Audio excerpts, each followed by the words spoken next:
Kumusta po ate? Yan, isang po kumain po. Uy, hindi po kumain sa dami po.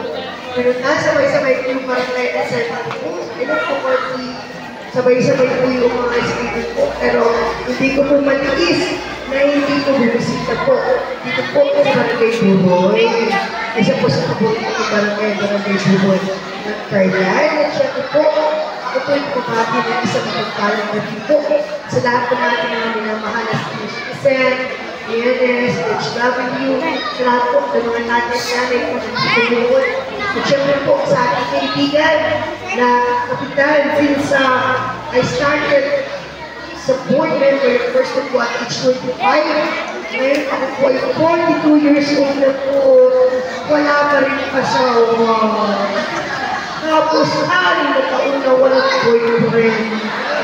Ay talaga na, di ako palya sa pag-ibig. Sabi ko, wala naman ako swerte sa love life eh. Ako'y papalik na lang buhay. Dahil maswerte ang pag-ibig ko sa ikatong distrito. Ay, dito na lang ako tatandang dalaga po, no? Pero meron po ako isang lalaki. Sinasabi ko, pogi-pogi ng anak ko. Pero pag nakikita ko, kamukha kong ata. Pero sabi ko nga, ako po yung author na solo parent ordinance for the province of Laguna. Pero syempre, ibigay po ganito ako sa ating naman ng barangay, kasipag, na talagang very supportive ko mula noon na ngayon, at talaga naman, kumakalit po sa barangay Buboy.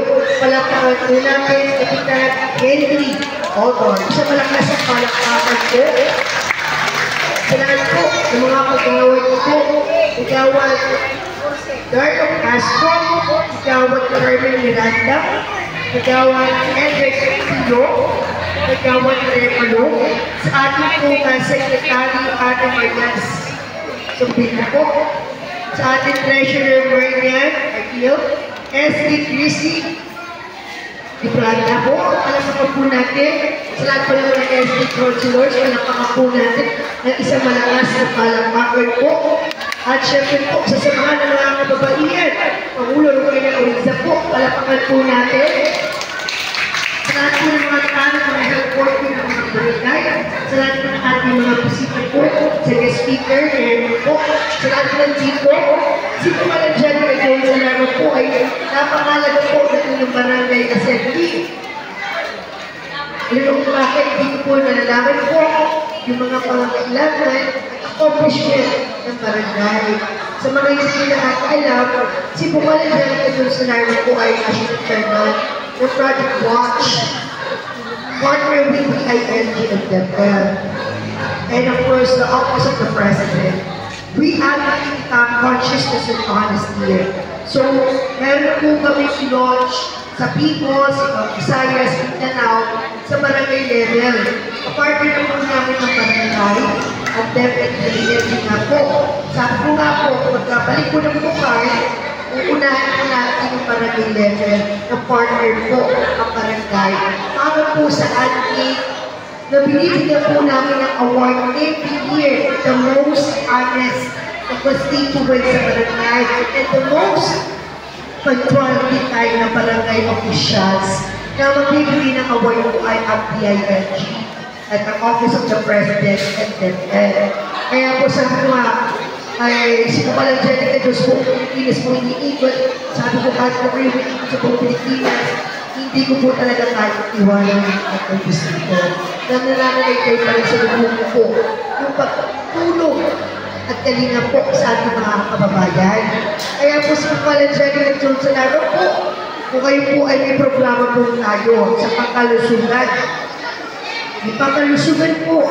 So, kaya rin po, may katrabaho sa PCSO kay Director Ilan Kapapin, kung may pasyente po kayo, na kailangan rin guarantee letter po sa PCSO, we can coordinate sa inyong kapitan and PHW, maaari ibigay po yung name, case, hospital, contact number, final hospital bill, address and contact number, at through text na po, i-text na po sa hospital, ipo-forward na po sa amin, yung kapitan, through text, We endorse the PCSO, but the PCSO, si Auntie Cynthia, ang tatawag ko mismo sa pasyente. Ano na mangyayari to? Kung halimbawa po, meron kayong pasyente na sa Global Signals, sa Global po, social, mahal. Pero, may pondo po tayo sa Global Signals. So, gusto na mag-global, tumatanggap sila na guarantee letter. Ay, after yung isipin ko pala yan. Yung tumatanggap sila ng guarantee letter. So, meron din tayo sa Batangas, Community Hospital, Medical, meron din tayo sa Maynila. Basta tayo rin yung hospital, bago kayo magpa-admit, tumatanggap po ba kayo ng guarantee letter. Ang hindi tumatanggap ng guarantee letter, dapat may another option pa po kayo hospital. Kung halimbawa po ay ang bill ng hospital, halimbawa ay 300,000, ang laki sa Global St. Luke's. So, mangyayari po, ibibigay mo, i-test po sa amin. Yung final hospital bill, kailangan po ay less ng senior citizen, less ng PWD, at less na rin po na malaking bakit ulong po yung guarantee letter ni Congressman ng Petamante. Palakpakan po natin. Malaking bagay po yung guarantee letter na hindi malinis ng 50,000. Tapos makahingi pa kayo sa party list. So malinis po yung 50,000. So mahal magkano matitira bill? 200,000.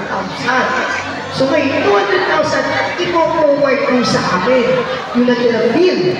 So yung 200,000, PCSO can give to 50 to 100,000. Ang Maynila, 100,000 po ang magay. Kapag Laguna area lang, 50 to 80,000 ang bigay namin sa PCSO. Kung nabigay na 100,000, na less, 300. So na less po, 200,000, may natira 100,000.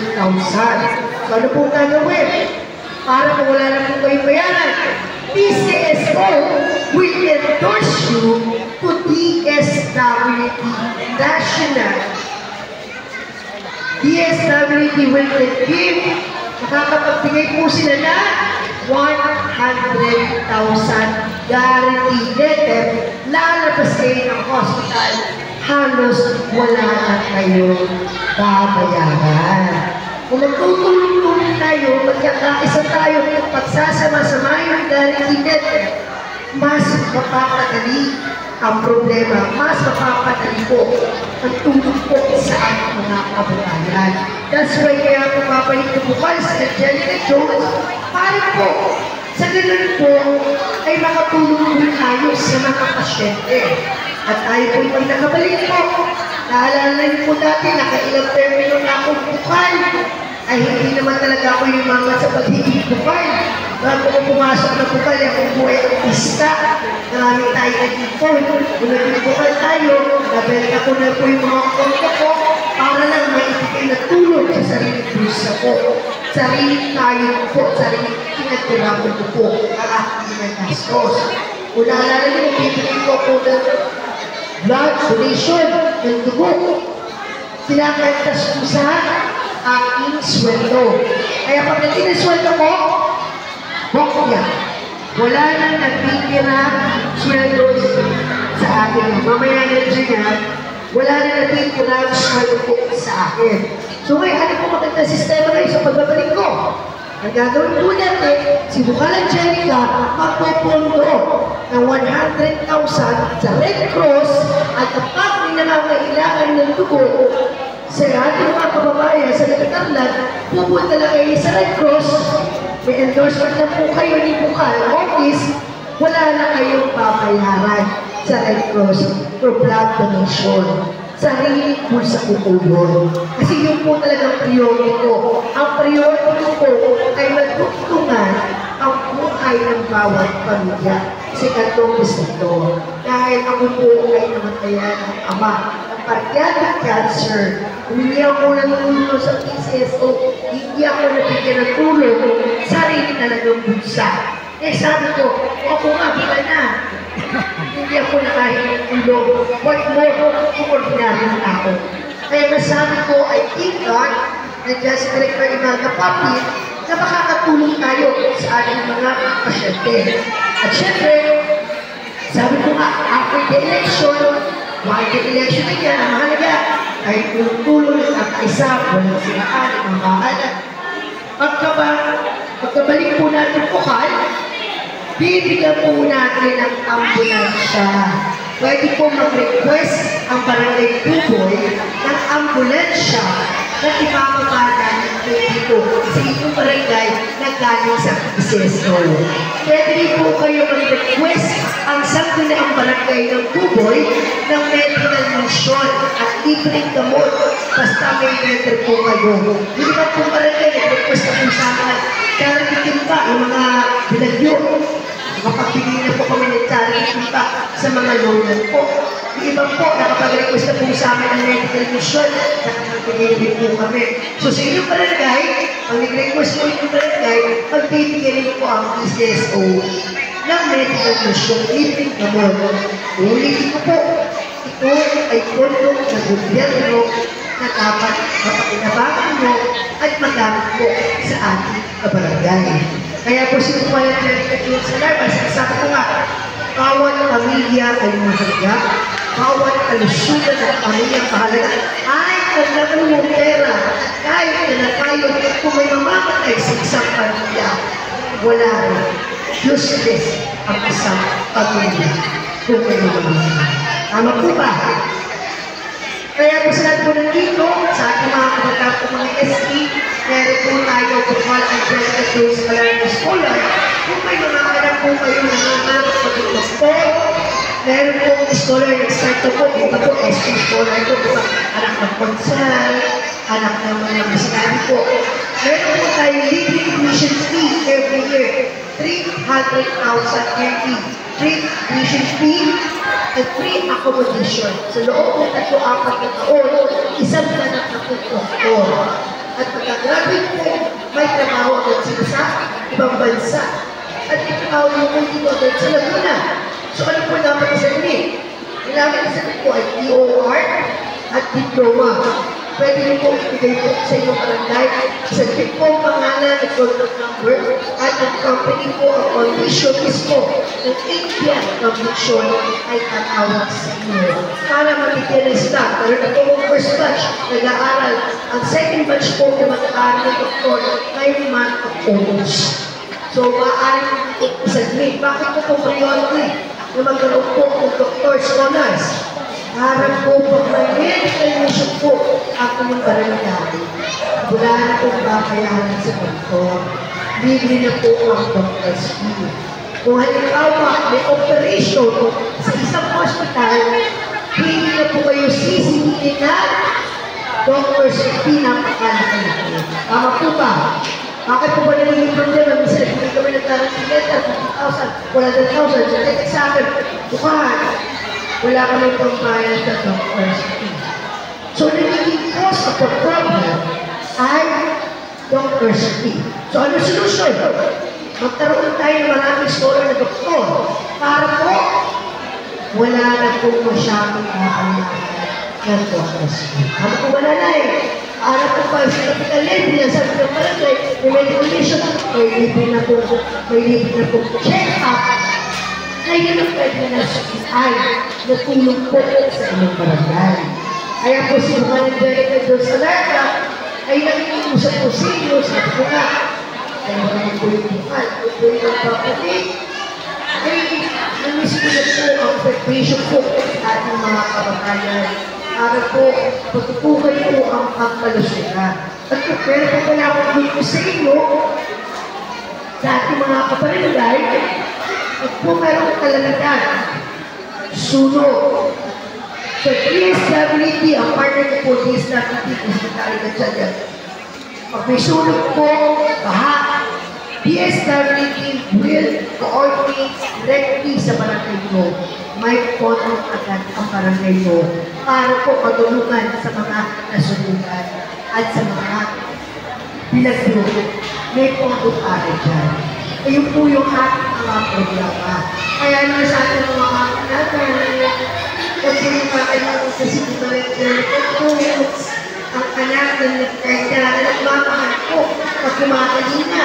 At dati po tatagtaan sa palagay ng school, women's month na yun. Ako po yung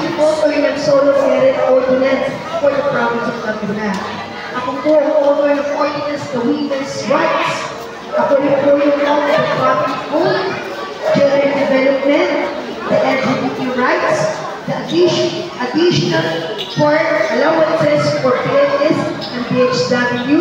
Ako rin po yung offer ng I Love Laguna Tourism, kung saan po ay ngayon po ginagamit ng province of Laguna. So marami po tayong batas na nagawa, marami tayong legacy. At kailangan naman po ay makabalik din po tayo para pupukay ang ating sanggunian na ito ay mapuntuhan. Ako rin po yung offer ng senior citizens benefit. Kung meron pong bukal, kumakalina, at ng distrito, sandali, bago tayo makapun ng 1 billion, 2 billion, magkano budget ng senior citizen? Sandali, bago tayo makapun ng budget ng ibang distrito, sandali, magkano budget for PNSHW? Magkano yung budget natin para sa mga hospital?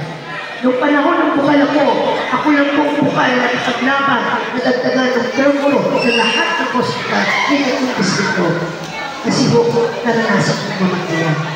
Kaya po, gagawa tayo ng batas, pag indicted families, hindi na kailangan hinga ng down payment ng pasyente. Automatic, papasukin sa hospital. Tama po ba? Alam niyo kung bakit? Punta po ako medical. Ikisis ko lang konti. Naayos ko po yung mga bill nila. Hinakatila ko doon. Namatayan. Namatayan po. Ngayon po, sinisingil sila. Wala silang pera.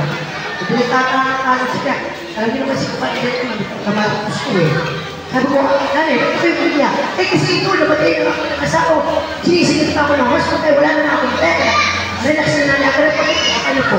Sabi niya, anong gawin mo sa kapatid ko? Sabi niya, tutulungan mo lang kayo. So, ginawa ko po. Nauso ko yung PCSO. Yung papel po, yung pasyente, ang namatayan, ang kawiya.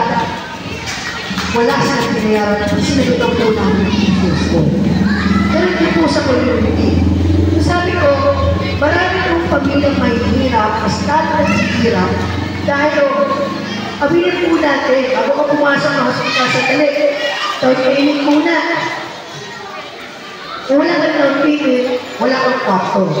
Pag wala kang down payment, hindi kayo payment. Pero pag may down payment ka, PID ka. Nakikita ko po yan. Kaya sabi ko po yan ang gagawin kong batas. Batas sa lahat ng hospital. Nakikita naman ng hospital, pero magkaroon ng puso sa Maynila. Batas para sa Maynila na hindi na dapat hinga ng down payment na alam mo na, naghihingalo, namamatay na, ay kailangan iligtas ang buhay. Tama po ba?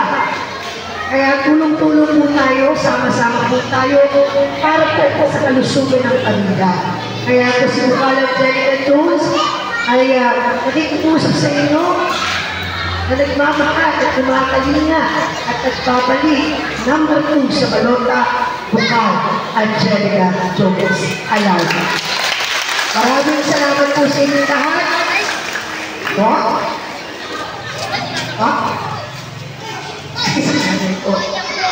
Ano po yun?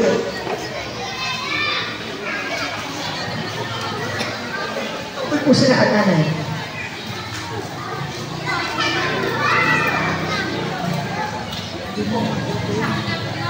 Ayan, justisa po kami.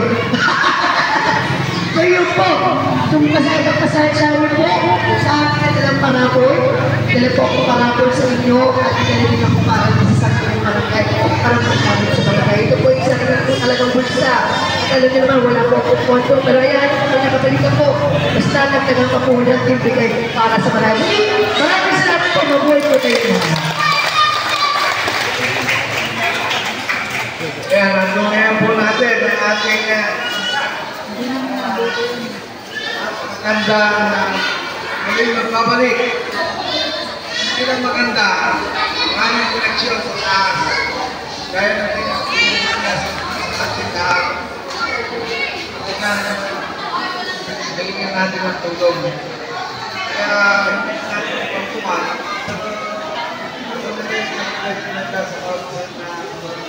Ito. Bukalang Angelica Jones. po natin ang mga tulong sa Barangay Buboy. Malapit sa kusina, pagkain. Papalan tayo. Mga banangon,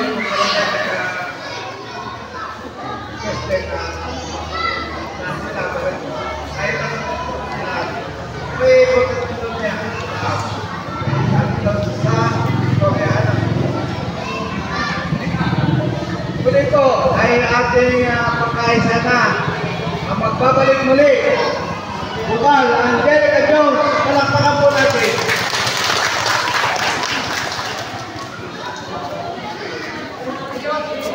Maraming salamat po muli sa ating bukal Angelica Jones Alarma. Para naman po sa susunod na mensahe, ay tinatawagan po at bigyan pansin po natin ng ating kagalang-galang Konsumal Ariel Coronado.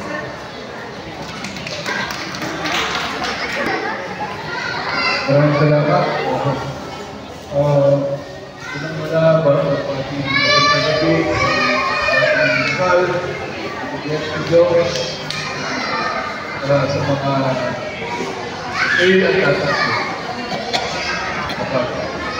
Para ikabalitaan ako. Nagdasal na lang tayo sa gumaling sila. Pagdasal namin na gumaling sila. So, una sa lahat, magandang gabi po natin lahat. Sa pagkakataon ko ito, kung mapansin nyo, ako po ay nagpulo sa huli. Dahil alam niyo naman, bilang isang bababayan na barangay Buboy, tungkulin ko na pakinggan ang mga pag-uulat ng ating mga opisyalis ng barangay. Yung ano naman, yung nakaraang assembly naman, ang boy na nakapagpaalam na sa inyo, sabi na, ako po ay dapat muli sa pagkasinhay ilang independente. Kaya, tumitigil lang po mensahe, una-una, hindi ka naman po magpanyahan ngayon. Kaya lang, ay dala ng kalambian sa panahon ay parang nakapanyahan mo rin po ang nangyayari. Pero nais ko rin kapatid sa inyo, mga piyaw, napagpulungan mo po ng pansin ang mga kababayan natin na malilihin ng negosyo. Ito po, natulungan, gamit po ang sinasahod para naman tunay na makapagdikon sa ating mga kababayan. Ito po ay magawa ko na gusto ng mga taga rito at sila po makakapagsabi na posible na ang isang politiko na kaya namin ay makakatulong para umunlad ang kabuhayan o ang mga maliliit na negosyo sa pamamagitan ng pagpapangilan ng kanilang sahod ng walang tutulong. Yun po ang aking pagtutulong ng pansin. Sana ang ako ay pagtutulungan ninyo bilang hindi lang bilang nagabuboy, bilang kabarangay ay naasahan ko po na tayo pagtutulungan. Sa ngayon, makumpalan ko ang aking pangako sa ating lahat. Maraming salamat po. Magandang gabi sa ating lahat.